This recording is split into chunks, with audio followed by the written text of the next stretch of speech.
तो हाँ, मैं पूछ रहा था लंपी स्किन डिजीज के बारे में, कैटल से रिलेटेड। सही है यार, ठीक है। ओके, तो क्या इसका वैक्सीन अवेलेबल है कोई?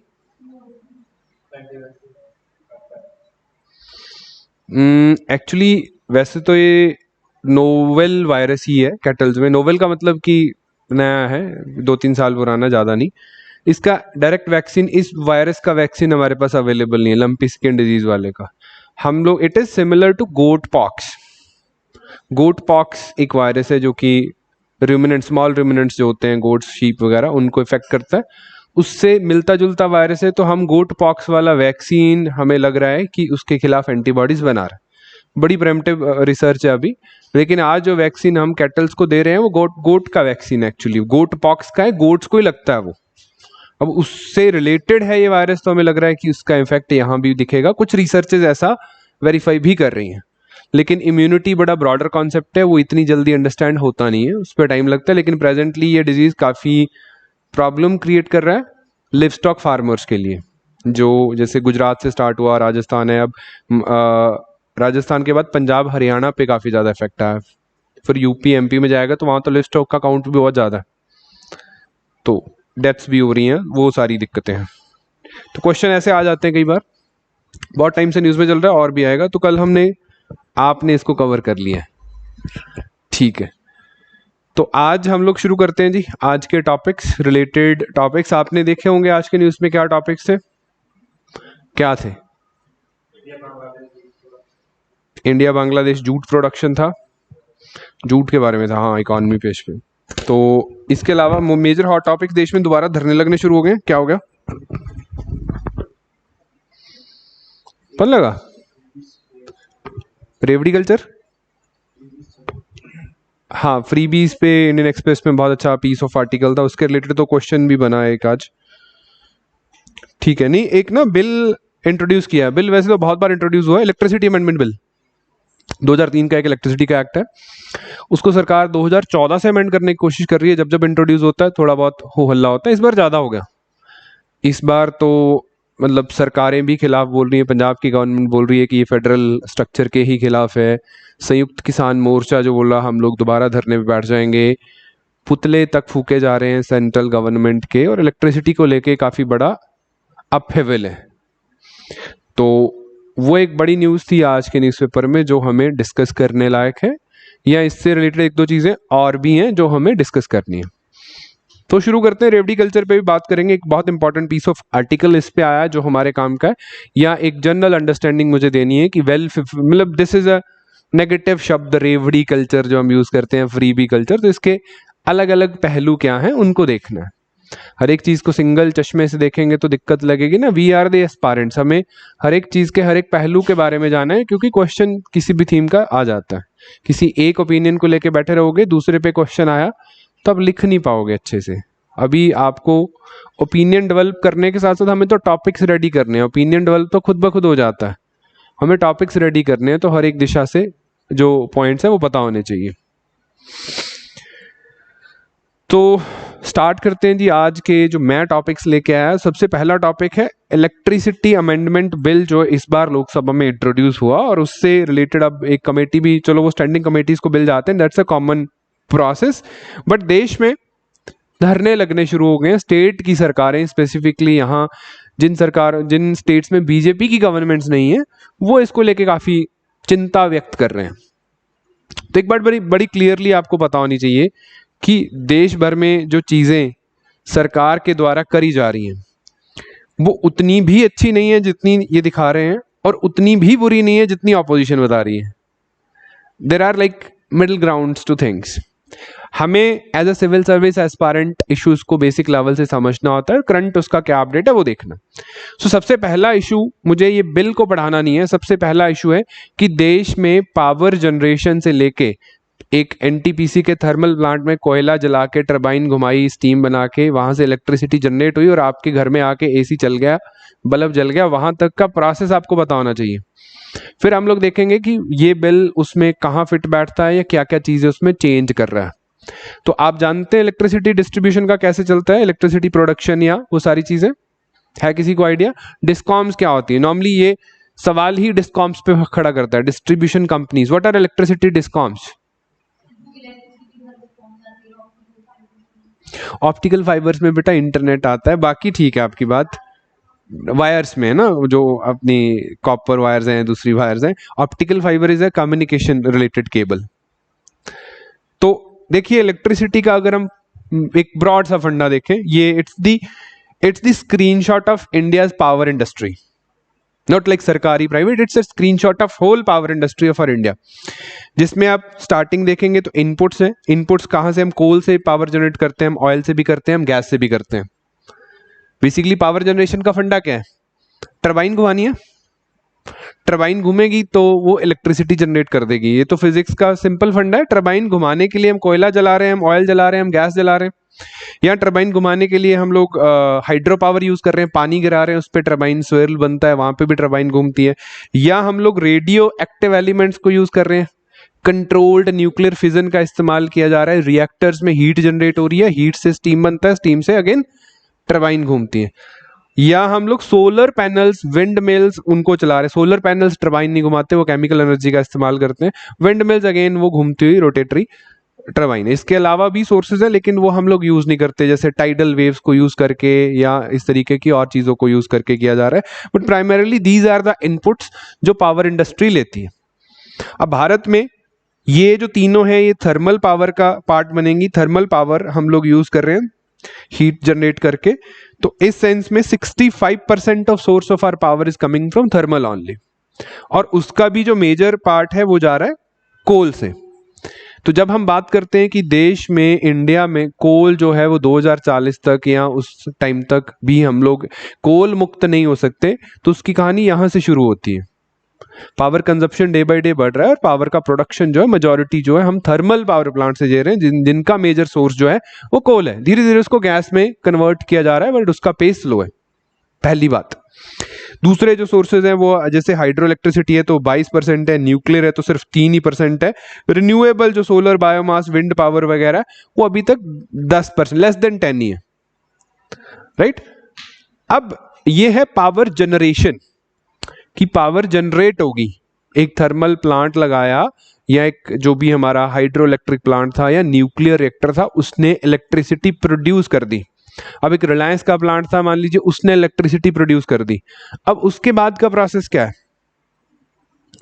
एंड यूज तो आप जानते हो ना इलेक्ट्रिसिटी का, फैक्ट्री चल रही हैं, उनकी मशीनें चल रही हैं। हमारे अब यहाँ पे जो सारा सिस्टम है it's being based on electricity, AC चल रहा है, प्रोजेक्टर चल रहा है, व्हाटसोएवर इट इज। तो एंड यूज तो यहां तक है। अब बनी कहाँ? एक थर्मल पावर प्लांट में या हाइड्रो इलेक्ट्रिक प्लांट में या न्यूक्लियर रिएक्टर में इलेक्ट्रिसिटी बन गई, यहां तक का वो ट्री क्या फॉलो होगा? तो फिर आती है वो ट्रांसमिशन की यूटिलिटीज। ट्रांसमिशन की यूटिलिटी एंड तो यूजर इंटरफेसेस हैं ये वाले सारे, कोई एग्रीकल्चर में कंजप्शन हो रही है, इंडस्ट्री में हो रही है, घरों में हो रही है। ट्रांसमिशन की यूटिलिटीज, ट्रांसमिशन इज प्रोडक्शन के सोर्स से, थर्मल पावर प्लांट से या हाइड्रो इलेक्ट्रिक पावर प्लांट से इन इंडस्ट्रीज तक पहुंचने का जो जरिया है, दैट इज ट्रांसमिशन। वो ट्रांसमिशन कैसे हो रहा है, कौन कर रहा है, तो उस मॉडल को हमें थोड़ा सा समझना है। फिर हम देखेंगे कि ये बिल कहां कहां पे इफेक्ट करेगा। अगर ये नहीं पता, मैं बिल पढ़ाऊंगा तो आपको समझ नहीं आएगा कि बिल बात क्या कर रहा है। तो सबसे पहले इसका स्ट्रक्चर देख लेते हैं। मैं एक खाली स्लाइड में आपको ड्रॉ करके समझा देता हूं, हल्का फुल्का इजी रहेगा हमारे लिए। तो प्रोडक्शन हो रहा है।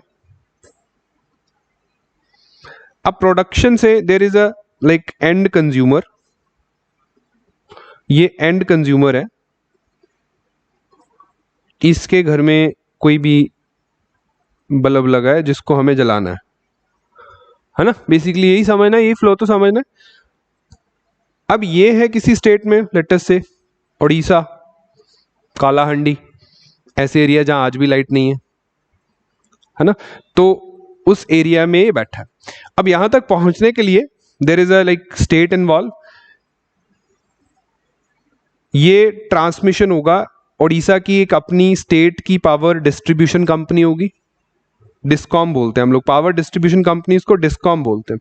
तो डिस्कॉम्स की रिस्पॉन्सिबिलिटी होती है एंड यूजर तक इलेक्ट्रिसिटी ट्रांसमिशन, इलेक्ट्रिसिटी पहुंचाना, चाहे उससे बिल ले रहे हैं, आपके घरों में जो लाइट आती है it might be coming from Reliance के थर्मल पावर प्लांट्स या सरकारी थर्मल पावर प्लांट्स या किसी हाइड्रो इलेक्ट्रिक, कोई जेपी का है, कोई रतन पावर का है, पर आपके घर में जो बिल आता है वो उनके पावर प्लांट का नहीं आता। आपको कभी ये नहीं बिल आएगा कि रिलायंस की बिजली फूक दी, अडानीज की बिजली फूक दी आपने, अडानीज आपसे पैसे लेने आ रहे हैं। आपसे जो पैसे लेता है वो आपका डिस्ट्रीब्यूशन कंपनी लेती है स्टेट की। चंडीगढ़ में चंडीगढ़ की डिस्ट्रीब्यूशन कंपनी है, पंजाब में पंजाब की है, हिमाचल में हिमाचल की है, बहुत सारे स्टेट्स हैं जहाँ पे मल्टीपल कंपनीज हैं, एरिया वाइज है, विद्युत निगम जो बने हुए हैं उनके। तो वो है डिस्कॉम्स, वो डिस्कॉम ने इसके साथ डील करना है। अब डिस्कॉम ने जो पावर लेनी है वो तो किसी पावर प्लांट से खरीदनी है, राइट। तो ये जो ट्रांसमिशन है, ट्रांसमिशन मतलब तारे वारे बिछाना, जो पोल्स लगेंगे, वायर्स लगेंगी, ये ट्रांसमिशन थर्मल पावर प्लांट से जो डिस्ट्रीब्यूशन कंपनी का ट्रांसमिशन है ये सेंट्रल गवर्नमेंट के अंडर है, और डिस्कॉम से लेके यूजर तक का जो एंड यूजर तक का जो ट्रांसमिशन है वो डिस्कॉम की रिस्पॉन्सिबिलिटी है। जिस स्टेट का डिस्कॉम है उसने करना है। तो ड्यूअल स्ट्रक्चर हो गया यहाँ पे, मतलब दो एलिमेंट्स इन्वॉल्व हो गए। सेंट्रल जो ट्रांसमिशन अथॉरिटी है उसका मैं नाम बता देता हूं आपको, ये central transmission utility of India, power grid corporation of India limited की एक सब्सिडरी है, 100% owned by ministry of power. ये काम करती है कि पावर प्लांट से डिस्कॉम्स तक का या इंटरस्टेट जो ट्रांसमिशन है वो यही देखते हैं। अब विद इन स्टेट का जो ट्रांसमिशन है ग्रिड के बाद, यानी कि जो भी पावर डिस्कॉम है उसके बाद, वो पावर डिस्कॉम की रिस्पॉन्सिबिलिटी बनती है। तो अब ट्री को समझिए, सबसे पहले थर्मल पावर प्लांट या कोई भी पावर प्लांट, उसके बाद सेंट्रल गवर्नमेंट की ट्रांसमिशन वाली कंपनी, उन्होंने ट्रांसमिशन किया, and then finally discoms. 3 entities होगी, प्रोडक्शन यूटिलिटीज और ट्रांसमिशन यूटिलिटीज। ट्रांसमिशन में 2 कंपोनेंट्स आ जाते हैं, यूनियन का और स्टेट का, राइट। अब इसमें प्रॉब्लम क्या है, प्रेजेंटली इसके जो चैलेंजेस की बात हम लोग करेंगे कि यहां पे दिक्कत कहां पे आ रही है। यहां तक तो ठीक चल रहा है, इलेक्ट्रिसिटी जो प्रोडक्शन है वो भी ठीक हो रही है, जो एंड ट्रांसमिशन है वो भी डिस्कॉम्स तक तो पहुंच रहा है। अब इंडिया में स्टैट क्या है कि हमारा इलेक्ट्रिसिटी का जो प्रोडक्शन है दैट इज सरप्लस। भारत में जितनी इलेक्ट्रिसिटी की रिक्वायरमेंट है उससे ज्यादा प्रोड्यूस करने की कैपेसिटी है। There are thermal power plants in Punjab जो बंद पड़े हैं, there are thermal power plants in multiple states जो बंद पड़े हैं। क्यों? क्योंकि डिमांड सप्लाई ज्यादा है, डिमांड है नहीं उतनी। बट क्या आपके यहाँ का भी इलेक्ट्रिसिटी का कट लगा? हिमाचल में नहीं लगते, नॉर्मल बाकी सारे एरियाज में you will find despite having this surplus potential, हमारे पूरे देश में 24/7 इलेक्ट्रिसिटी नहीं है, specifically in rural India. This is a structural challenge. इसमें हम ये नहीं कह सकते कि हमारे पास इलेक्ट्रिसिटी अवेलेबल नहीं है, उसका पोटेंशियल हमने बना लिया, वो और भी बन रहा है, और सोर्सेज भी आते जा रहे हैं। द पॉइंट इज कि there are structural challenges in discoms, जिस वजह से वो एंड यूजर तक इलेक्ट्रिसिटी नहीं पहुंच पा रही है। यहां पे कोई प्रॉब्लम एज ऑफ नाउ नहीं है। हमें एज ऑफ नाउ प्रॉब्लम क्या है कि कोल को निकालना है, कोल को निकाल के गैस या रिन्यूएबल सोर्सेज पे जाना है, इमिशन के हमारे स्टैंडर्ड है।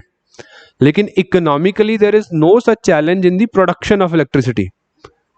मेजरली चैलेंजेस कहां रिसाइड कर रहे हैं? इन दी ट्रांसमिशन, और स्पेसिफिकली इन द डिस्कॉम्स वाला ट्रांसमिशन का जो फंडा है वहां पे। क्यों कर रहे हैं? क्योंकि डिस्कॉम्स की जो फाइनेंशियल कंडीशन है, इनकी जो फाइनेंशियल कंडीशंस है वो ठीक नहीं है। 4 लाख करोड़ रुपया देश भर की डिस्कॉम्स का लोन एनपीए बन गया आज से 2-3 साल पहले। 2016 की बात है, वैसे 6 साल हो गए, 4 साल। 4 लाख करोड़ रुपया देश भर के स्टेट्स की, अब स्टेट सरकारों के अंडर है ना discoms, state government owned discoms जो हैं उन्होंने लोन लेके इन पावर वालों को तो पैसे चुका दिए, लेकिन अपना लोन नहीं चुका पाए। अब नया लोन बैंक दे नहीं रहे हैं, तो अगर नया लोन नहीं मिल रहा तो नई पेमेंट्स नहीं कर पा रहे हैं, तो प्राइवेट थर्मल पावर प्लांट्स उनको इलेक्ट्रिसिटी नहीं दे रहे हैं। ये एक चैलेंज है। दूसरा चैलेंज क्या है कि डिस्पाइट इनके पास इलेक्ट्रिसिटी सरप्लस है, इनका हार्डवेयर, जो ट्रांसमिशन का हार्डवेयर है वो इतना खराब है कि उसमें फॉल्टी हार्डवेयर होने की वजह से बहुत लंबा समय तक 24/7 इलेक्ट्रिसिटी जाती नहीं है, कहीं ना कहीं फॉल्ट आते रहते हैं। और उनके जो बाकी लॉसेज हैं या जो इलेक्ट्रिसिटी की चोरी हो रही है वो भी एक कंपोनेंट निकल के आता है कि जो मीटरिंग में गड़बड़ी होती है, उस वजह से भी इनको लॉसेज आते हैं। तो इंटायरली किसी भी स्टेट का डिस्कॉम, बहुत कम स्टेट्स होंगे, ऑल्दो चंडीगढ़ का डिस्कॉम ऐसा है जो प्रॉफिटेबल है, यूटी है, बहुत सारे कम ऐसे डिस्कॉम्स है गवर्नमेंट ऑन्ड जो प्रॉफिट में है। ज्यादातर जो है उनके लोन भी लाख लाख 2 लाख 1.5 लाख करोड़ रुपया तो सेंट्रल गवर्नमेंट ने इनको वो कर दिया था, राइट ऑफ कर दिया था कि कोई बात नहीं, स्टेट से भी राइट ऑफ करवाया, सेंटर ने अपनी तरफ से भी राइट ऑफ किया, लेकिन फिर भी इनकी फाइनेंशियल रीस्ट्रक्चरिंग हो नहीं पाई। तो electricity plays very important role when it comes to economic prosperity, या व्हेन इट कम्स टू हम जीडीपी या प्रोडक्शन या स्किल इंडिया किसी की भी बात कर लें, तो बेस मटेरियल्स में आने लग गया इलेक्ट्रिसिटी। हमारी तो कोर इंडस्ट्रीज में भी है ना, या नहीं है? 8 कोर इंडस्ट्रीज में है ना इलेक्ट्रिसिटी। तो इसमें अगर फ्लॉज होंगे तो डेफिनेटली इससे होने वाली इकोनॉमिक एक्टिविटीज ठीक नहीं हो सकती हैं। उसके लिए हमें डिस्कॉम्स के चैलेंजेस को देखना है। ये सरकार की बात है कि डिस्कॉम्स बहुत इनएफिशिएंटली काम कर रही हैं, हम लोग 1-1 लाख लाख करोड़ रुपया डिस्कॉम्स पे वेस्ट कर रहे हैं, और वो फर्दर इलेक्ट्रिसिटी के स्ट्रक्चरल चैलेंजेस को दूर नहीं कर रहा। तो हमें क्या करना है, यहां पे इलेक्ट्रिसिटी का एक्ट अमेंड करा गया और इसमें प्राइवेट कंपनीज, प्राइवेट डिस्कॉम्स की एंट्री का रास्ता बनाया जा रहा कि यूजर्स के पास, आपके पास ऑप्शन रहेगा कि मुझे रिलायंस से इलेक्ट्रिसिटी चाहिए, अडानी से चाहिए, या स्टेट वाली जो स्टेट ऑन्ड कंपनी है उससे चाहिए। इट इज लाइक जैसे हम लोग इंटरनेट के केस में करते हैं, आप टेलीकॉम रेगुलेटर्स जो टेलीकॉम सर्विस प्रोवाइडर्स है वहां पे हम स्विच कर सकते हैं ना। पहले बीएसएनएल था, सिर्फ बीएसएनएल में बहुत सारी इनएफिशिएंसीज कैरी फॉरवर्ड हुई, फिर प्राइवेट कंपनीज आई, तो आज आपके पास ऑप्शन है कि आप वोडाफोन जा सकते हैं, आप रिलायंस जा सकते हैं, आप एयरटेल जा सकते हैं, आप बीएसएनएल भी जा सकते हैं, पर वो चलता नहीं है कुछ स्टेट्स को छोड़ के, है ना 4 ऑप्शन। सिमिलरली आपके पास ऐसे ऑप्शंस रहेंगे इलेक्ट्रिसिटी के केस में अगर ये बिल पास होता है, ऐसा बिल का कहना। तो उन्होंने सर्टेन एक्ट्स को अमेंड किया। अब अमेंड करने के पीछे कारण बड़ा ठीक है कि डिस्कॉम्स जो हैं इनको स्ट्रक्चरली हमें फ्री करना है, तो देश में जो सरप्लस इलेक्ट्रिसिटी है उसका डिमांड सप्लाई का बैलेंस हमें मेंटेन करना है, क्योंकि इलेक्ट्रिसिटी पहुंच तो रही नहीं है, हर जगह सप्लाई जो है वो अनइंटरप्टेड होनी चाहिए, जो कि नहीं है, जिसका इकोनॉमिक बैकड्रॉप है। और दूसरा, सरकार को फालतू का 1-1.5 लाख करोड़ रुपया जेब से जा रहा है जिसका कोई फायदा नहीं है। ठीक है, अब आपके क्या विचार हैं इस बात पे? ये सरकार यही कर रही है कि प्राइवेट कंपनीज के लिए कुछ सेक्शंस को अमेंड करा, इनकी प्राइसिंग। अब इन्होंने ये भी बोल दिया कि डिस्कॉम्स ने जो ऑलरेडी इंफ्रा बना लिया है, इन्होंने तारे वारे बिछा दिए, खंबे लगा दिए, प्राइवेट कंपनीज उसी इंफ्रा को यूज भी कर सकती हैं अपने के लिए, उनको सर्विस प्रोवाइडर बना दिया, राइट। और चीजें जो बिल में जब प्रॉपरली फाइनल ड्राफ्ट इसका आएगा, अभी तो कमेटी के सामने पास होगा तो और देख लेंगे, बट मोटा मोटा ये बात है कि इनका इंफ्रा भी यूज कर सकते हैं, प्राइसिंग के लिए भी ये रिवाइज कर सकते हैं, but there will be maximum minimum price. कोई इलेक्ट्रिसिटी रेगुलेटरी बॉडी भी बन सकती है जो इसको मेंटेन करेगी, जैसे telephone regulatory authority of India, similar manner में। तो ये कुछ चीजें हैं जो गिवन है। अब इस पे आपके विचारों से पहले मैं 1-2 बातें और बता देता हूं। चलो, इस पे प्रोटेस्ट क्या हो रहा है। सबसे पहला इशू है कि स्टेट्स में देयर आर मार्जिनलाइज्ड ग्रुप्स, हर एक स्टेट में है ना। मार्जिनलाइज्ड ग्रुप्स कौन है जी? शेड्यूल कास्ट्स हैं, ट्राइब्स हैं, या वीकर इकोनॉमिक सेक्शन है, फार्मर्स एज वेल। तो इनको हमें फ्री में, सस्ते में इलेक्ट्रिसिटी देनी है, ऐसा स्टेट्स का कहना है, विच इज लाइक उनका वेलफेयरिज्म का स्टाइल है, वेलफेयर पॉलिसीज में। तो this act will do away with the subsidy वाला फीचर। सब्सिडी देने नहीं दे पाएंगे, या सिर्फ स्टेट डिस्कॉम्स दे पाएगी, प्राइवेट वाला सब्सिडी क्यों देगा? क्योंकि तो प्रॉफिट कमाने के लिए यहाँ पे आ रहे हैं।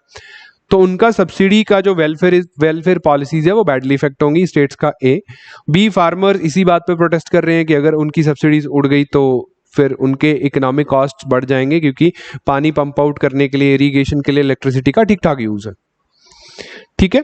तीसरा, स्टेट गवर्नमेंट्स इसको फेडरल स्ट्रक्चर का हनन बता रही है। फेडरल स्ट्रक्चर क्या है? What is federal structure of the country?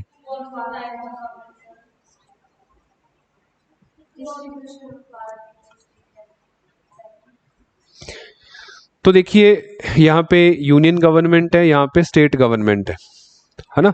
दोनों की अपनी अपनी पावर डिस्ट्रीब्यूशन है। यूनियन गवर्नमेंट क्या कर सकती है, स्टेट गवर्नमेंट क्या कर सकती है, उसको डिफाइन करा गया है हमारे संविधान के शेड्यूल 7 में, जिसमें लिस्ट सिस्टम है, union list, concurrent list, state list. Union list पे यूनियन लॉ बनाता है, स्टेट लिस्ट पे स्टेट लॉ बनाता है, कंकरेंट पे दोनों का है रहते हैं, यानी कि पार्लियामेंट अगर लॉ बना दे तो स्टेट को फॉलो करना पड़ता है, लेकिन दोनों का रूल रहता है। अब ये इलेक्ट्रिसिटी जो है वो कंकरेंट लिस्ट में, ये बात याद रखनी है हमें, वैसे तो नहीं करते लेकिन करंट अफेयर में आ जाए तो पता होना चाहिए। कंकरेंट लिस्ट में अब स्टेट्स कहते हैं कि स्टेट्स को बिना कंसीडर किए, स्टेट्स का ओपिनियन लिए बिना या स्टेट्स असेंबलीज को कंसल्ट किए बिना इन्होंने कंकरेंट लिस्ट पे पार्लियामेंट अगर लॉ बना रही है तो ये फेडरल स्ट्रक्चर का कहीं ना कहीं हनन है, उनके भी राइट्स थे।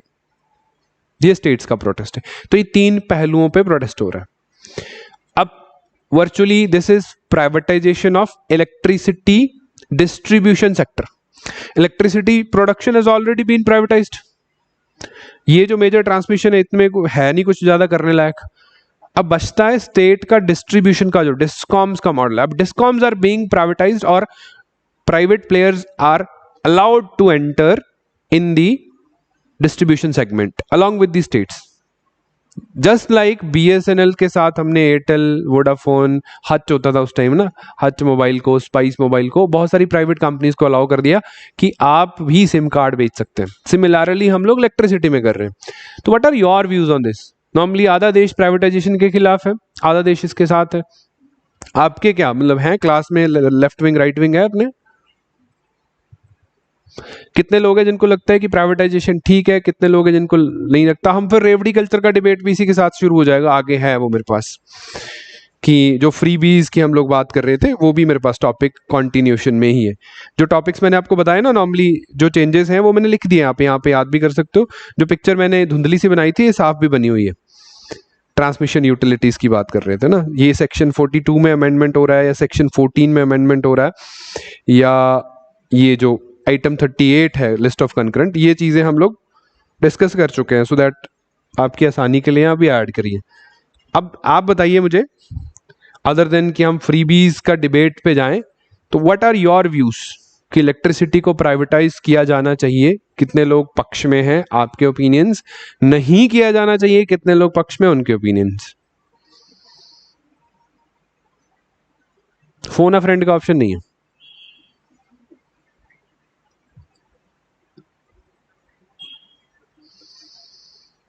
या किसी के पास डेटा हो, पहले नहीं वाले बताओ कि नहीं किया जाना चाहिए, अपने पॉइंट्स।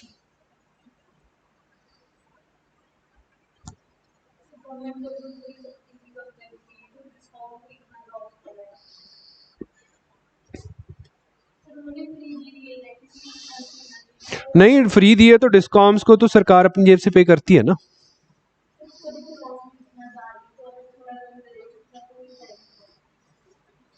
नॉर्मली सब्सिडीज का मॉडल ना ज्यादातर स्टेट्स में तो ऐसे ही काम करता है, बाद में चलो वो रोल प्ले नहीं होता, कि स्टेट गवर्नमेंट अपने एक्सचेकर में से पावर कॉरपोरेशंस को पैसे दे देती है टू अ सर्टेन रेट, कि ये आपने जो सब्सिडी वाइज फ्री दिया वो तो रहता है, उसमें ऐसा कुछ नहीं।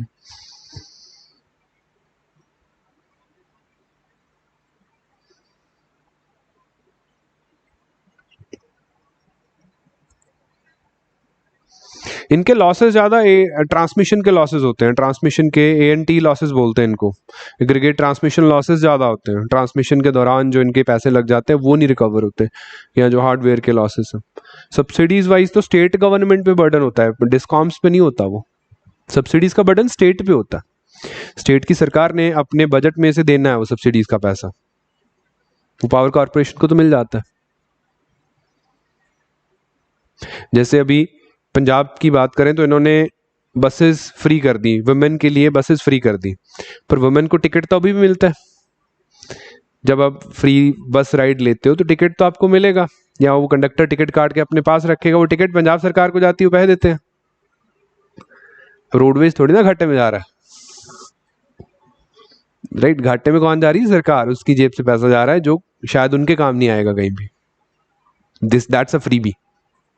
एनी चॉइस, मुझे उम्मीद है आपसे, आप बोलोगे कुछ, हक में खड़े हो जाओ या विपक्ष में खड़े हो जाओ, कुछ तो बोलो। देश में धरने लगने को तैयार है, आप चुप हो। प्राइवेटाइज होना चाहिए, क्यों? एफिशिएंसी बढ़ेगी। तो फिर दिल्ली की डिस्कॉम्स क्यों फेल हो गई?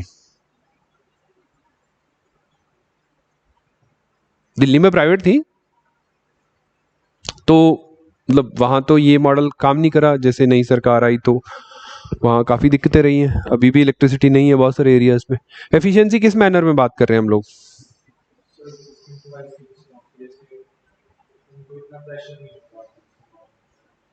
नहीं, बीइंग लाइक मुझे पर्सपेक्टिव चाहिए तो मैक्रो इकोनॉमिक या सोशल एस्पेक्ट पे, मासेस लेवल पे ना एम्प्लॉयज का चलो एक कंसर्न रहेगा। मासेस लेवल पे इलेक्ट्रिसिटी एज अ सेक्टर क्या फायदा होगा, एम्प्लॉयज पे प्रेशर होगा नहीं होगा वो तो देखने, प्राइवेट कंपनीज में भी होता है, सरकारी में भी होता है, वो अपने फायदे अपने नुकसान भी है उसके, वो एक बहुत छोटा इशू है। As a sector pro privatisation कितने हैं, अगेंस्ट प्राइवेटाइजेशन कितने हैं ऑनलाइन में?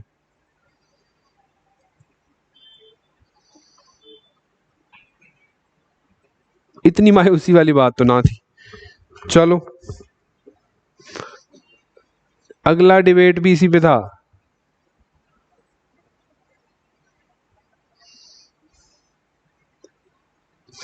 आपकी ना डिबेट वाली प्रक्रिया मुझे शुरू करानी पड़ेगी, बहुत टाइम से हमारा बिल भी पेंडिंग ही पड़ा है, शायद बोलना शुरू हो जाओ आप, कुछ ओपिनियंस कुछ भी आता है दिमाग में शेयर तो करना चाहिए। एनी विच वेज सिमिलरली ना ये था, चलो इसी में डिस्कस हो जाएगा। Freebie subsidies compensation, let's reset the terms of the debate. ये डिबेट ना ये मतलब एडिटोरियल था आज के इंडियन एक्सप्रेस में। नॉर्मली काफ़ी लंबे समय से चले आ रही एक पॉलिटिकल इशू की बात करता है कि जब भी इलेक्शन होते हैं, जब भी इलेक्शन होते हैं पॉलिटिकल पार्टीज इलेक्शन कैंपेन के दौरान कुछ ऐसी कमिटमेंट्स करती हैं जिनमें कुछ ना कुछ फ्री देने की बात होती है। फ्री के गैस सिलेंडर्स, फ्री की इलेक्ट्रिसिटी, फ्री की बस राइड्स, फ्री के वाईफाई, आटा दाल चावल ये चीज़ें, और लोन माफ़ करना। इस तरीके की जो फ्रीबीज का कल्चर है वो इलेक्शंस के दौरान दिखता है। और जो गवर्नमेंट ऑलरेडी पावर में होती है वो अपनी इमेज ठीक करने के लिए या पिछले 4-5 साल जो काम नहीं किया था उसको छुपाने के लिए पहले ही वो फ्रीबीज बांट देते हैं। आउटगोइंग गवर्नमेंट जो होती है वो री इलेक्ट हो ना हो, लेकिन अपने 5वें साल में वो भी बहुत कुछ फ्री में लोगों को प्रोवाइड करते हैं कि देखो आपका भला तो हम लोग कर ही रहे हैं।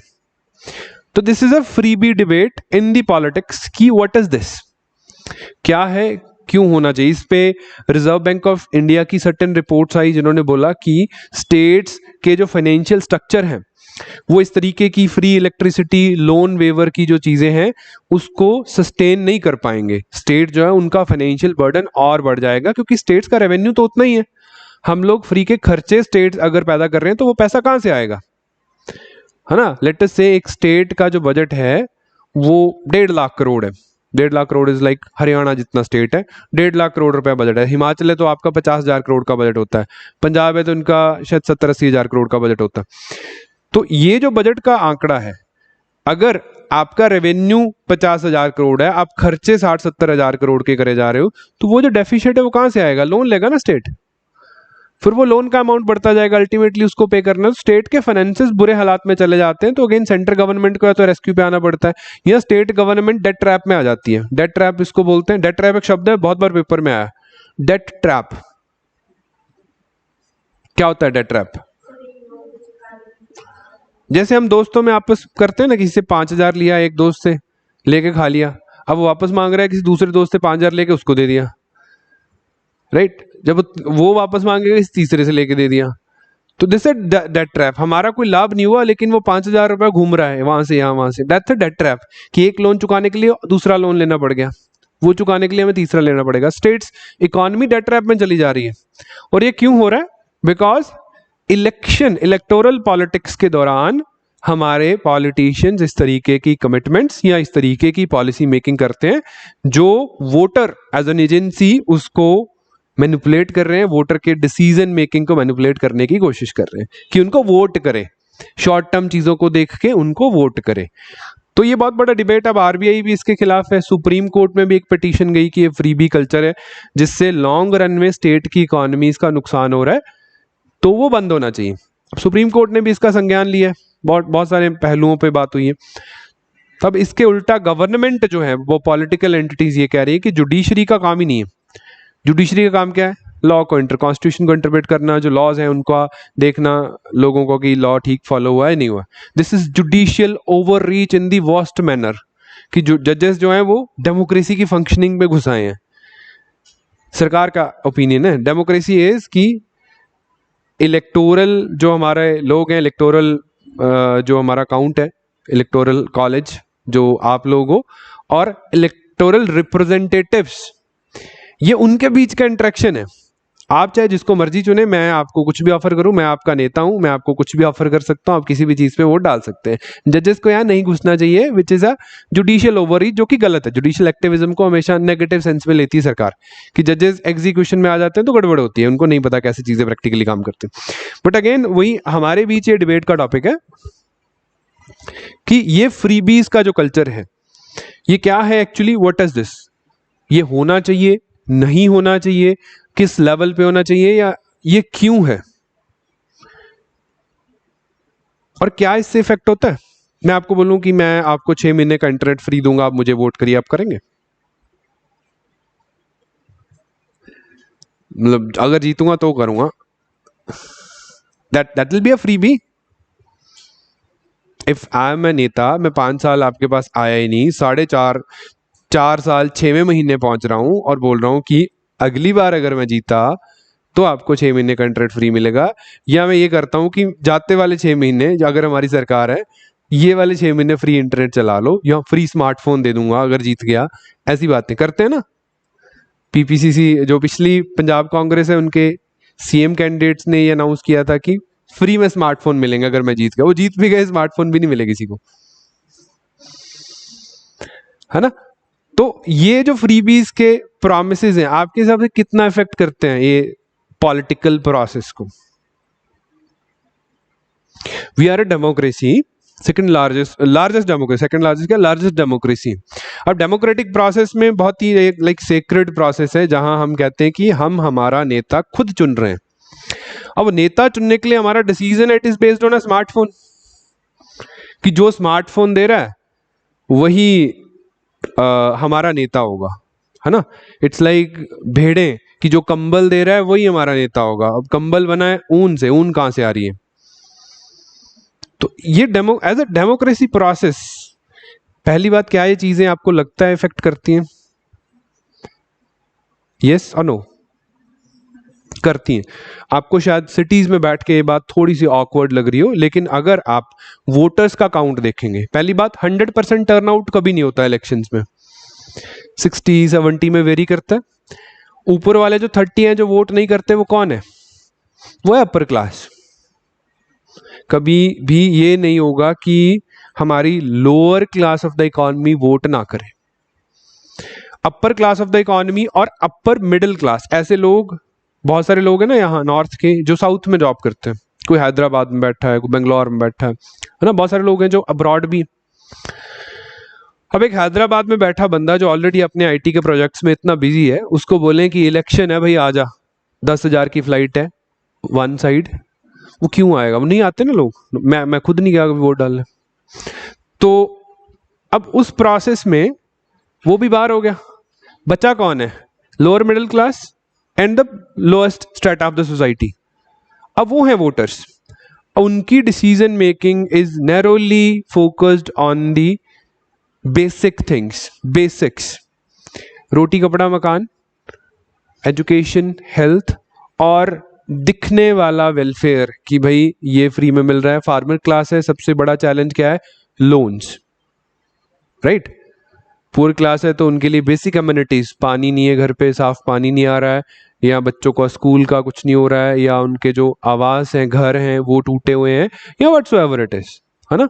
उनकी कोई पुरानी किस्तें विस्तें फंसी हुई हैं। These are the challenges in our local voter strata, जो ज्यादा वोटर टर्नआउट जिनका होता है। तो उनके डिसीजंस को ये freebies end of the election modify या मैनिपुलेट कर सकती हैं, ऐसा बहुत सारे सर्वेज का मानना है। हमारे सुप्रीम कोर्ट आरबीआई का भी मानना। आरबीआई का हालांकि इकोनॉमिक एंगल है कि वो स्टेट को खराब कर रहा है, बट प्राइमरीली बात यही है, ठीक है। अब इस आर्टिकल्स डिबेट का ये कहना है कि ये जो हो रहा है ना देश में फ्रीबीज की पॉलिटिक्स है, it is the result of our it is the result of our mismanagement of economy. 70 साल हो गए हैं, देर आर लाइक 70 ईयर्स।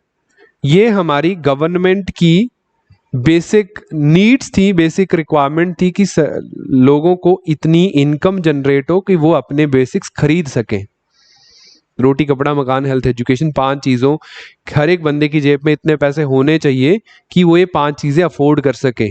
तो उसको साफ दिखना शुरू होगा। अभी उनको धुंधला दिख रहा है, कहीं पे आटा दाल दिखती है तो पीपल गेट लाइक उसी पार्टी को जाना है क्योंकि ये आटा दाल दे रहे हैं। उनको ये समझ में नहीं आ रहा कि अगर उनके लिए इकोनॉमिक अपॉर्चुनिटीज क्रिएट होंगी तो आटा दाल तो खुद खरीद लेंगे ना। वो अपॉर्चुनिटी देने वाला नहीं दिख रहा हमें, हमें दिख रहा है कि वो चीज ही फ्री में मिल जाए। और ये कल्चर जो डेवलप हुआ, it is a failure of our economy. And ये जो फ्रीबी कल्चर है, it is a democratic response to that. It's the democratic response.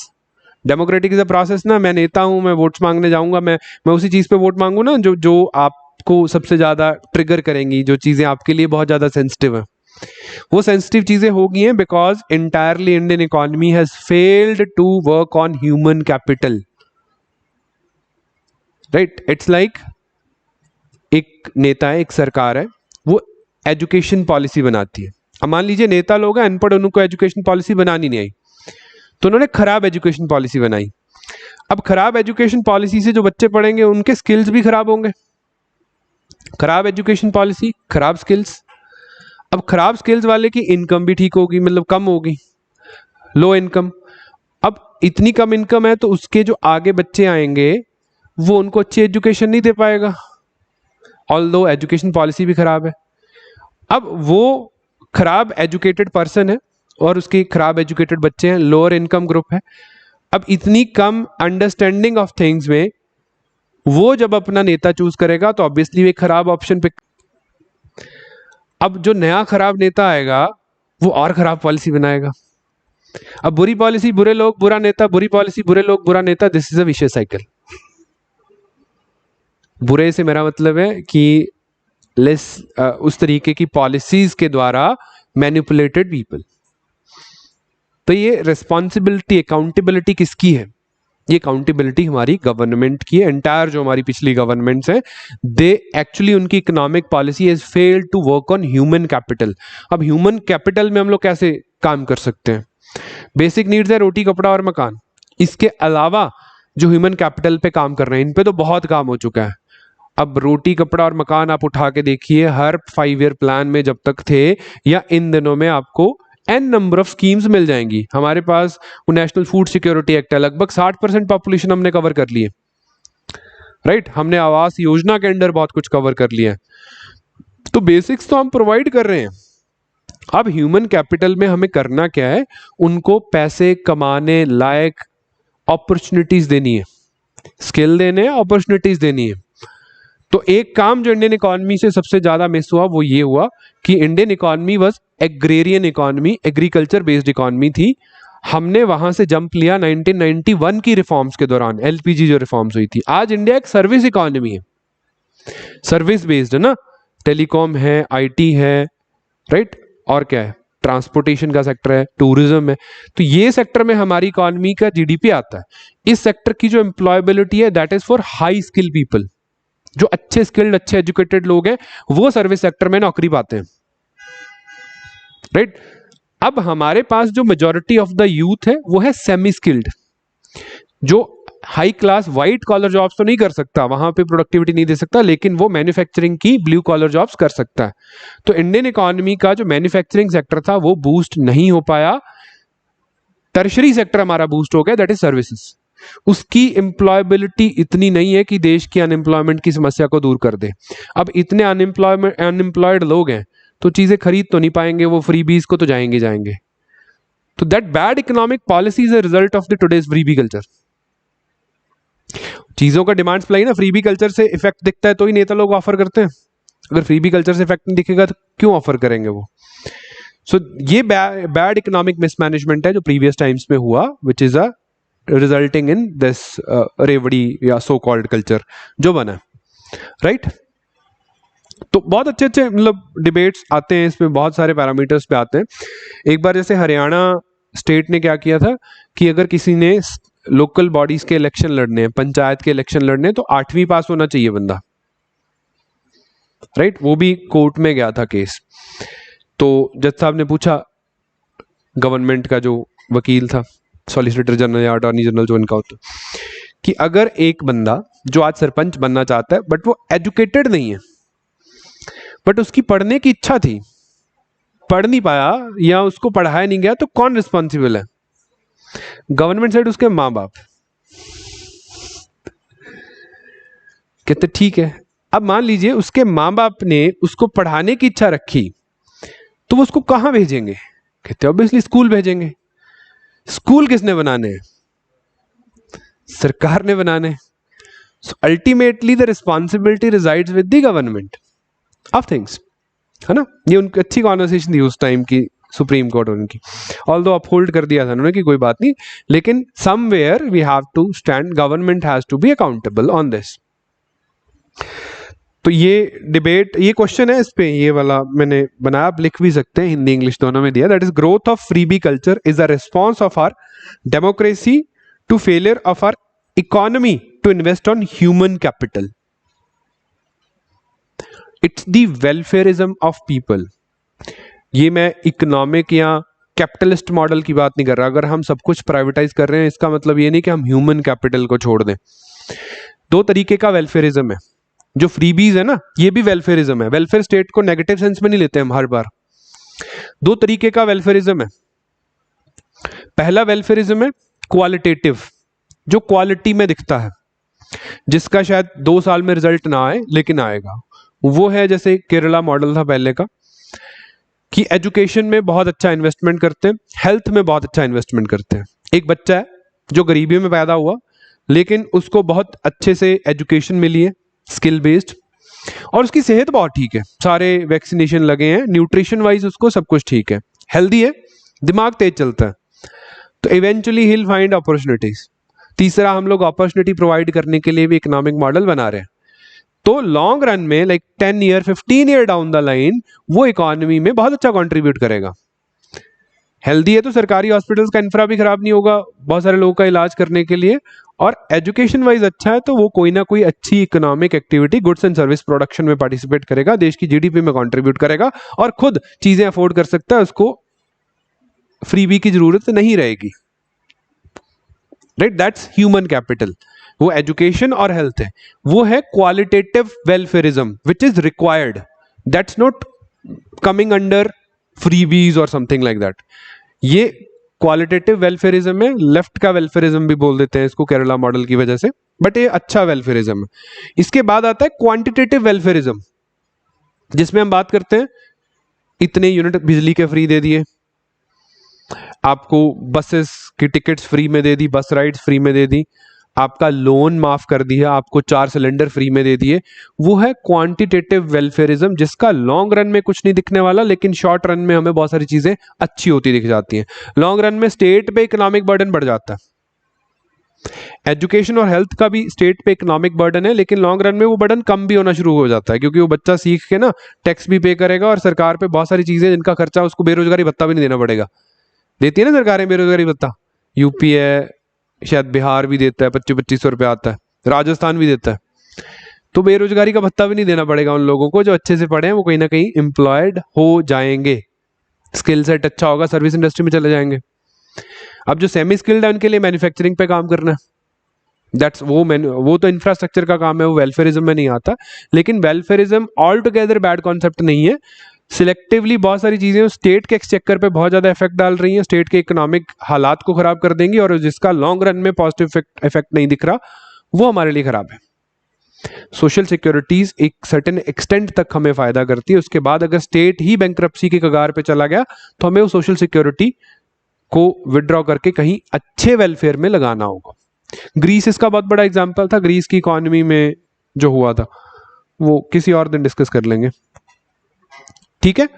तो दो तरीके से देखना है वेलफेयरिज्म को, एक चश्मे से नहीं देखना। इसके फायदे भी हैं, अच्छे वाले वेलफेयरिज्म भी है, बुरे वाले भी हैं। तो जो पॉलिटिकली हो रहा है वो इट्स अ रिजल्ट जो हमारे इकोनॉमिक फेलियर्स थे उसका।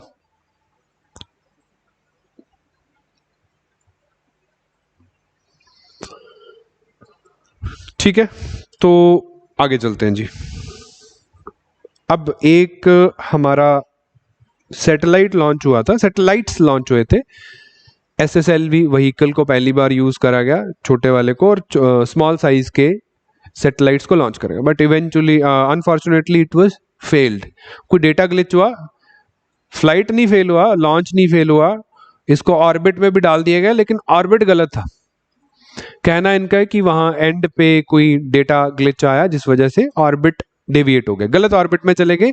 These satellites are no longer usable. Unfortunately इसमें वो इसरो वाले जो 250 किड्स वाले, 250 रूरल जो एरियाज के बच्चे थे, लड़कियां थी, उन्होंने भी सैटेलाइट्स बनाए थे, जो आज़ादी के अमृत महोत्सव के दौरान हमने उसका एग्जीबिशन करना था, वो भी नहीं काम करा। उनके लिए काफ़ी डिमोटिवेटिंग रहा होगा। बट इस पे हमें कुछ और एस्पेक्ट्स पे देखना है। पहली बात ये मैंने कल के लेक्चर में दिया था कि SSLV क्या है या किस तरीके से काम करता है, वो चीज़ देख लिए। आज है कि पहली बात, ये स्मॉल जो सैटेलाइट्स का मार्केट है कितना है, क्यों हम लोग स्मॉल सैटेलाइट्स पे जा रहे हैं। सबसे बड़ी बात, स्मॉल सैटेलाइट्स धीरे धीरे इनकी डिमांड बढ़ती जा रही है। छोटे सैटेलाइट्स जिसमें छोटे बिजनेसेस आ गए हैं, वो इस टेक्नोलॉजी को यूज़ करना, छोटी सरकारी एजेंसीज, यूनिवर्सिटीज़ एजुकेशनल पर्पसेस के लिए बहुत छोटे छोटे सैटेलाइट्स लॉन्च कर रही हैं। देयर आर लाइक लेबोरेटरीज जिन्होंने सैटेलाइट्स भेजने शुरू कर दिए हैं, और इनके बहुत सारे यूजेस भी हैं, अर्थ साइंस से लेके surveillance, telephony, health care, energy, smart power grids, पता नहीं क्या क्या। छोटे सैटेलाइट्स के बहुत सारे यूज केसेस भी हमें देखने को मिल रहे हैं। बट अगर आप लॉन्च सीक्वेंस देखेंगे इसरो जैसी कंपनीज का, तो वो क्या कर रहे हैं, ज़्यादातर उनका फोकस था बड़े सैटेलाइट्स कि बहुत हैवी वेट बड़े सैटेलाइट्स को लॉन्च करना, और जितने भी छोटे सैटेलाइट्स हैं वो बड़ी फ्लाइट्स में हम लोग लॉन्च कर देते थे कि एक बड़ा छोड़ेंगे, 3 छोटे छोड़ देंगे साथ, पिगी बैग राइड। तो अब इनका सेगमेंट SpaceX जैसी कंपनीज ले रही है। इंटरनेशनली SpaceX इस तरीके के सैटेलाइट्स लॉन्च करता है, छोटे यूनिवर्सिटीज के, जिनका खर्चा भी कम है, जिनका बजट भी कम है। ऐसे क्लाइंट्स हैं जिन्होंने बहुत कम पैसे पे करने हैं, लेकिन इनको सैटेलाइट चाहिए ऊपर ऑर्बिट में अपना। तो ये मार्केट ग्रो कर रही है। इसके लिए हमें छोटे launch vehicles, dedicated launch vehicles की आवश्यकता है, जिसमें इसरो भी आगे आया, और ये एक positive step in a direction है। भारत की स्पेस इंडस्ट्री को नए पहलू की शुरुआत मिलेगी और ये और ऊंचाइयों पे ले जाएगा। इस तरीके के छोटे ग्लिचेस हमें पहली बार नहीं आए हैं। जब जब हमने नए मिशन लॉन्च कर भी करा, हर मिशन हमारा स्टार्टिंग में ग्लिचेस कैरी करता है।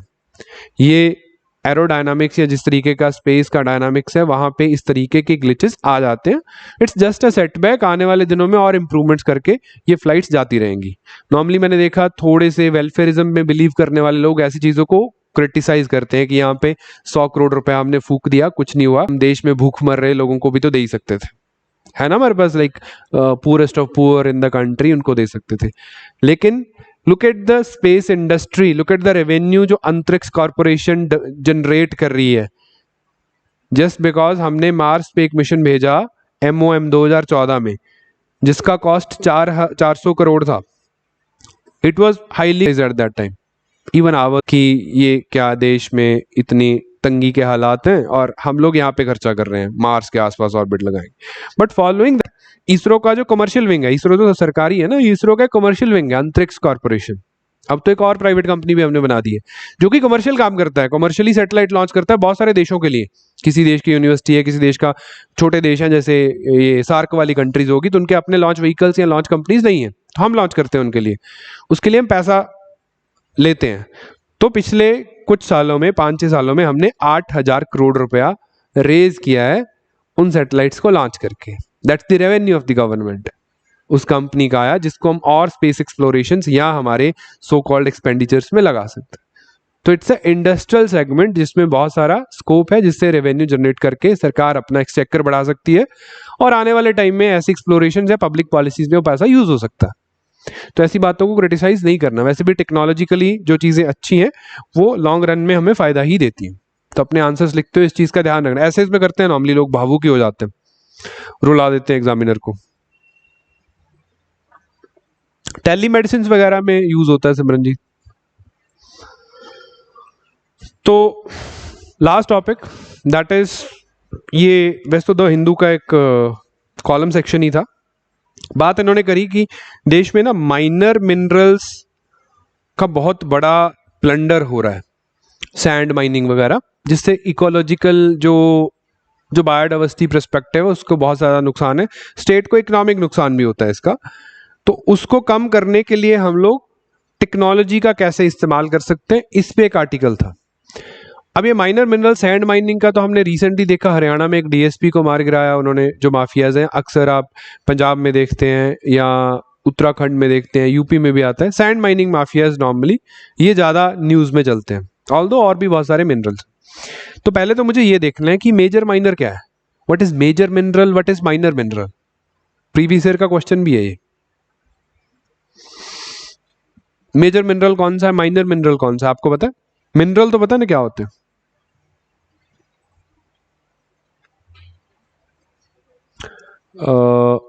जस्ट अ सेकंड, मेरा ना जूम रीसेट हो।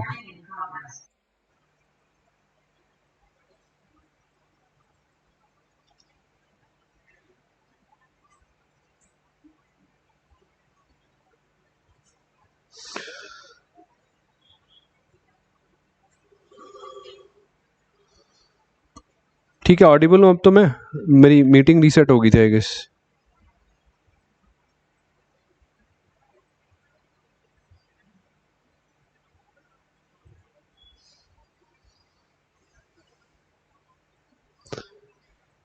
ठीक है, अब तो ऑडिबल हूँ। राइट।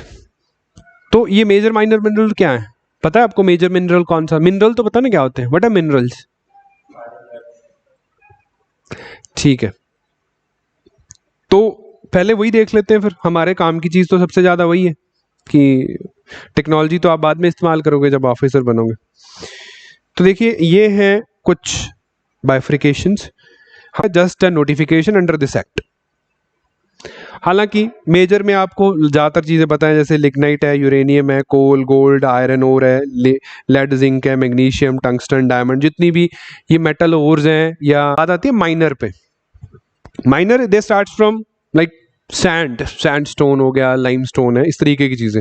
अब इसमें बहुत लंबी लिस्ट है, शिंगल है, कईयों के तो नाम भी नहीं पढ़ने आते, लाइम शेल है, कंकर्ड लाइमस्टोन, ब्रिक अर्थ, फ्यूलर्स अर्थ, बेंटोनाइट, राइट, स्लेट, मार्बल। तो इनको एक बार गो थ्रू करना। क्वार्ट्जाइट है ना, साल्ट पेटर है, ऑर्डिनरी अर्थ है। दी ये वो मिनरल है जो माइनर मिनरल नोटिफाइड है। इसके अलावा जो भी है वो मेजर है। अब इनमें अंतर क्या है? यूज केस का अंतर है, पहली बात। दूसरा, गवर्नेंस वाइज अंतर है। माइनर मिनरल्स की माइनिंग को जो रेगुलेट करेगा वो स्टेट करेगा, मेजर मिनरल्स की माइनिंग को जो रेगुलेट करेगा वो सेंटर करेगा। एलोकेशन, कंपनीज, इन्फोर्समेंट, एनओसीज, वो सारा काम। तो ये क्वेश्चन आया चुका है यूपीएससी में इनकी गवर्नेंस को लेके, इन दी आई गेस 2016 वाला एग्जाम। ईयर में डिफर, लेकिन क्वेश्चन आ चुका है कि गवर्नेंस कौन करता है, मेजर माइनर, स्टेटमेंट वाला क्वेश्चन था। दूसरा क्वेश्चन आया था पिछली से पिछली बार, उन्होंने लिस्ट डाल दी थी कि बताओ इनमें से कौन सा मेजर है कौन सा माइनर है। ये क्वेश्चन था, this was the question, consider the following minerals, बताओ अब इंडिया में कौन सा माइनर है, बताओ, आप बताओ। तुक्का मारोगे तो किस पे मारोगे? वैसे आपको याद तो नहीं होगा जो मैंने पढ़ के सुनाया।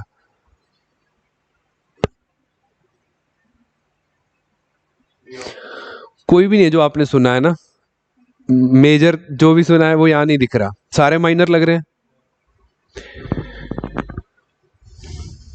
तो तीन है, ये माइनर है, ये दो मेजर है। सॉरी, ये तीन है, ये माइनर है, ये दो मेजर है। Like limestone, sand and ordinary clay, ये तो तीन पक्का माइनर है, ये तो हमने देखे हैं। लाइमस्टोन, सैंड है और कॉमन अर्थ है जो, और ऑर्डिनरी क्ले है। तो 2 और 3 जहां पे होंगे वही हमारा आंसर होगा। तो दो ही ऑप्शन बचते हैं एलिमिनेशन से, अगर मैं निकालने पे हूं। और नॉर्मली यूपीएससी में कम होता है कि all of the above answer हो, कम रहता है। इस बेसिस पे आप ये तुक्का मार सकते हैं। जिसको याद नहीं है, नॉर्मली याद कर ली जाती हैं चीजें, ऐसी चीजें इन पे क्वेश्चन आते रहते हैं। ठीक है, तो ये बात है। अब दूसरा आता है इलीगल माइनिंग। सेंट्रल गवर्नमेंट वाला तो चलो ऐसा नहीं है कि कोल की इलीगल माइनिंग नहीं हो रही, देश भर में हो रही है, जगह जगह हो रही है, चोरी होती है, माइनिंग नहीं वो चोरी हो जाती है। जो एलोकेटेड ऑलरेडी एलोकेटेड माइंस है वहाँ पे, वो जो रेड कॉरिडोर के स्टेट्स हैं वहाँ के ट्राइबल्स या जो भी लोकल एरिया के लोग हैं वो चोरी करते हैं वगैरह वगैरह। लेकिन अभी यूनाइटेड नेशन एनवायरनमेंट की जो रिपोर्ट आई 2019 में, उन्होंने बोला इंडिया एंड चाइना दो ऐसी कंट्रीज हैं जहाँ पे इलीगल सैंड माइनिंग की वजह से बहुत बड़ा इन्वायरमेंटल डिग्रेडेशन हो रहा है। ये बात सच भी है, स्टेट्स का इकोनॉमिक डिग्रेडेशन भी हो रहा है, क्योंकि अगर कोई स्टेट माइनिंग रेगुलेटेड वे से करता है तो जो माइनिंग करने वाली कंपनीज हैं, इंडिविजुअल हैं, स्टेट को रॉयल्टी इस तरीके का को खर्चा पे करते हैं, स्टेट को कमाई होती है। अगर वो इलीगल चल रहा है तो वो स्टेट को कमाई भी नहीं हो रही, स्टेट का इकोलॉजिकल नुकसान भी हो रहा है लॉन्ग रन के लिए। वो बहुत सारे लोग हैं जो रिवर्स के क्रॉस करते हैं तो उस एरिया में फ्लडिंग होने के चांसेस या एन नंबर ऑफ कारण रहते हैं। तो अब है क्या इशू, क्या है रेगुलेशन वाइज? पहला तो यूनिवर्सल नहीं है, स्टेट की तरह नहीं है, सॉरी सेंटर की तरह नहीं है, स्टेट्स के अपने अपने लॉज हैं रेगुलेटरी, और उनके अपने अपने फ्रेमिंग लॉज हैं, अपने अपने रॉयल्टी मॉडल्स है, कोई स्टेट कितना चार्ज कर रहा है, कोई स्टेट कितना चार्ज कर रहा है, और करप्शन हाई होने की वजह से वहाँ इलीगल सैंड माइनिंग बहुत होती है। अब इन्वायरमेंट पे लीगैलिटी और इलीगैलिटी पे क्या क्या फर्क पड़ेगा? इन्वायरमेंट डिग्रेड हो रहा है सैंड माइनिंग की वजह से, वो लीगल सैंड माइनिंग है और इलीगल सैंड माइनिंग है, इन्वायरमेंट को क्या फर्क पड़ता है?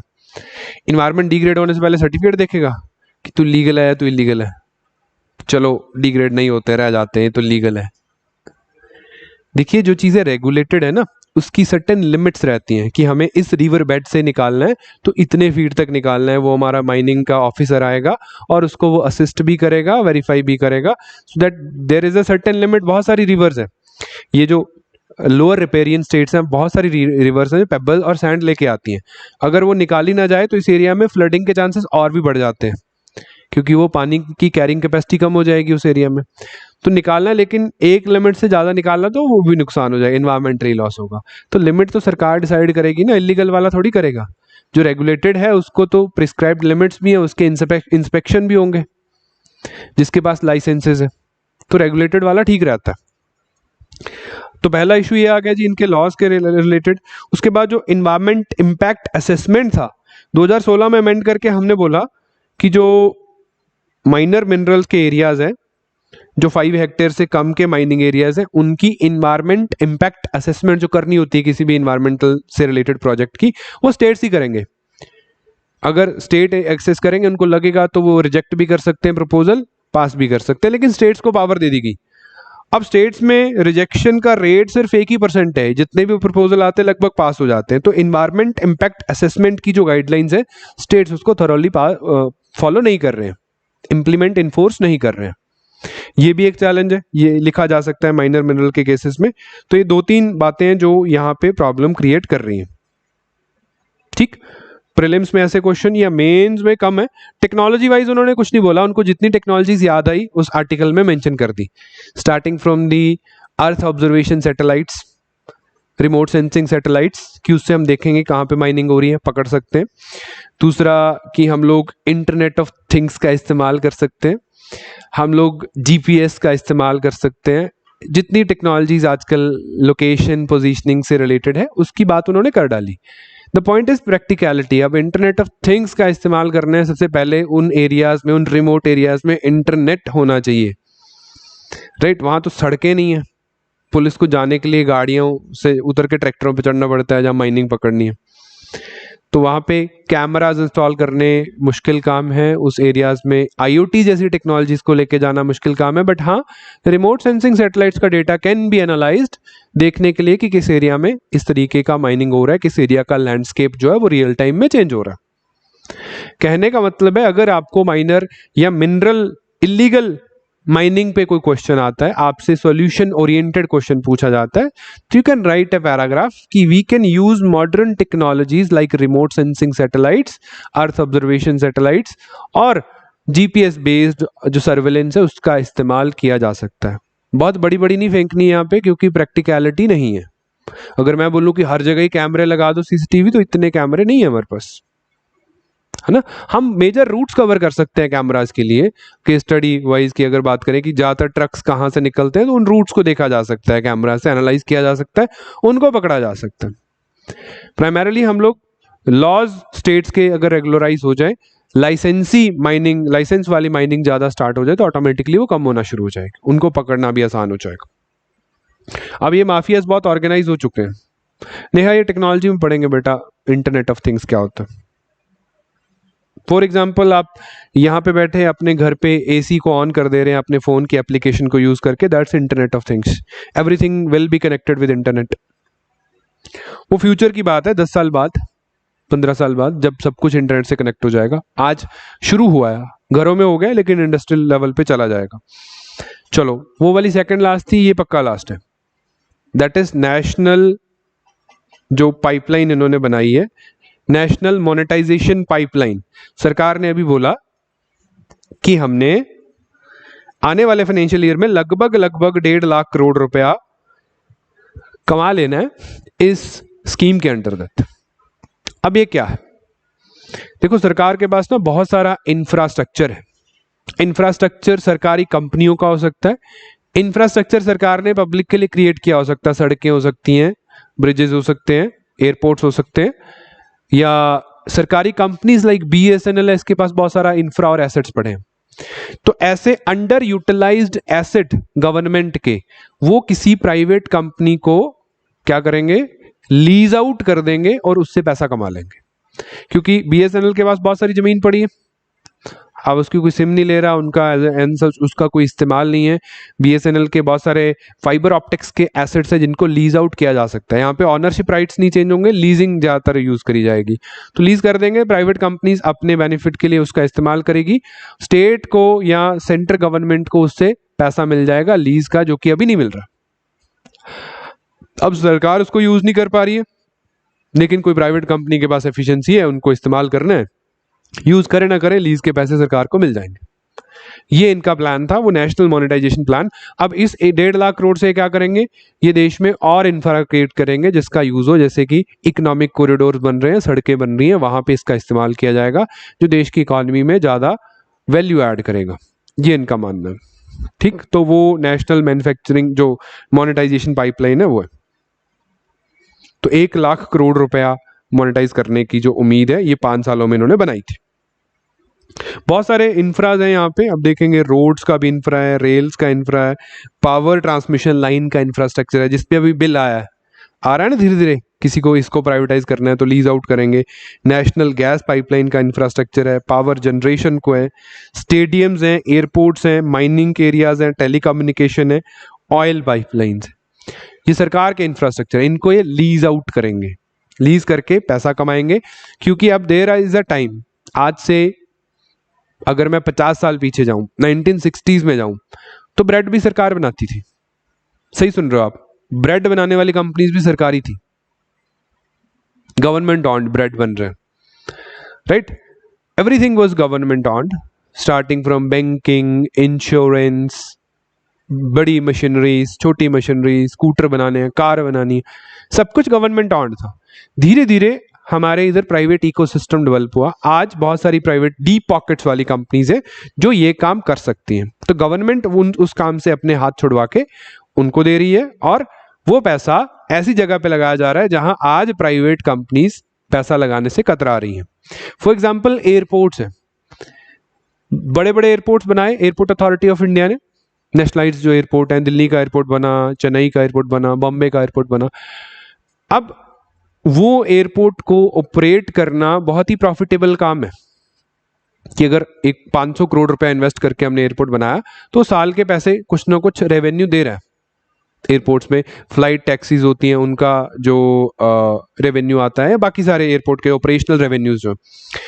अब वहीं किसी रिमोट लोकेशन पे कंट्री में, जबलपुर में या मतलब कहीं भी आप हिंडरलैंड इंडिया में जाइए, वहां एक एयरपोर्ट बने तो वो पैसे नहीं कमा के देगा किसी को, लेकिन किसी भी सिटी की एयर कनेक्टिविटी अगर आती है तो वहां पे इकोनॉमिक अपॉर्चुनिटीज डेवलप हो जाती हैं, लोग मूव करते हैं और इकोनॉमिक अपॉर्चुनिटीज आती हैं, पैसा कमाने की अपॉर्चुनिटीज बढ़ जाती हैं। अब अगर हम उम्मीद करें कि हिंडरलैंड इंडिया में प्राइवेट कंपनीज एयरपोर्ट बनाएंगी तो वो नहीं बनाएंगी, एयरपोर्ट का इंफ्रा बनाएंगी किराए पे देने के लिए। लेकिन हम क्या कर सकते हैं, बड़े शहरों के एयरपोर्ट्स को लीज आउट करके वो पैसा कमा के छोटे शहरों में एयरपोर्ट बना सकते हैं। जब वहां पे बिजनेस आना शुरू होगा तो उनको लीज आउट करके और छोटे शहरों में इंफ्रा बना सकते हैं। This is the method our government is using as of now. अब इसके प्रोज भी हैं, इसके कॉन्स भी हैं। प्राइवेटाइजेशन के फायदे भी आपको बता दिए जाएंगे, नुकसान आपको अपोजिशन बता ही रही है। पढ़ते हो ना सुबह शाम वो व्हाट्सएप वाले फॉरवर्ड, गेल बेच दिया, रेल बेच दिया, तेल बेच दिया। तो वो जो सारे नुकसान है वो हैं टू अ सर्टेन एक्सटेंट। दोनों चश्मे हमारे ना, पिंक भी है ब्लू भी है। जिस चश्मे से देखोगे चीजें दिख जाएंगी। अगर प्राइवेटाइजेशन के लॉसेस पे, नुकसान पे जाएंगे, लॉन्ग रन में प्राइवेटाइजेशन जो है वो इनइक्वालिटी क्रिएट करता है। प्राइवेटाइजेशन मासेस तक नहीं पहुंचता, प्राइवेटाइजेशन सिर्फ प्रॉफिट की बात करता है। तो उस केस में मासेस तक जो रीच आउट होना है वहां पे इनइक्वालिटी आती है। आप यूएस का एग्जांपल ले सकते हैं, आप वेस्ट का एग्जांपल, फ्रांस का, यूके का एग्जांपल ले सकते हैं कि लॉन्ग रन में प्राइवेटाइजेशन से भी इनइक्वालिटी आई है। लेकिन आप अगर हमारी सरकारी वालों की इनएफिशिएंसी देखेंगे तो आपको लगेगा प्राइवेट ही ठीक है, कि हमारे जो प्रॉब्लम्स हैं वो सरकारी होने के साथ साथ भी एग्जिस्ट कर रही हैं। तो we have to choose a middle path, privatisation with the active role of the government, कि हर एक सेक्टर को टोटली मोनोपोली प्राइवेट को ना देके हमारी सरकारी कंपनीज वहां रहनी चाहिए। जैसे टेलीकॉम में बीएसएनएल को हेल्दी स्टेट में होना चाहिए था, वो नहीं है आज।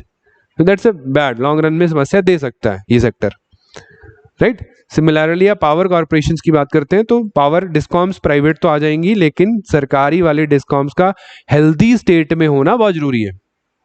सिमिलरली एग्रीकल्चर में प्राइवेट प्लेयर एग्रीकल्चर कमोडिटीज को प्रोक्योर करना शुरू कर देंगे, लेकिन फूड कॉर्पोरेशन ऑफ इंडिया का फाइनेंशियली साउंड होना जरूरी है। नहीं तो प्राइवेट मोनोपोलीज जो है वो इनइक्वालिटीज क्रिएट कर देंगी लॉन्ग रन में। तो बैलेंस्ड वे में privatisation is good for economy, लेकिन active role of state is required in every sector to break the monopoly. और सरकार के जो वॉच डॉग्स हैं, competition commission of India, telephone regulatory of India, इस तरीके के वॉच डॉग्स का होना बहुत जरूरी है और उनको टुथलेस नहीं करना, उनके पास पावर्स रहनी चाहिए to look out for the monopoly and इस तरीके के पर्सपेक्टिव्स। तो हर एक चीज के दो पहलू हैं, जो प्रो प्राइवेटाइजेशन है उनके लिए भी और जो अगेंस्ट प्राइवेटाइजेशन है उनके लिए भी, फायदे नुकसान। ठीक, तो अब मेरे पास खत्म हो गए टॉपिक्स। आपके डाउट्स हैं आप बता दीजिए, नहीं हम ओवर करते हैं।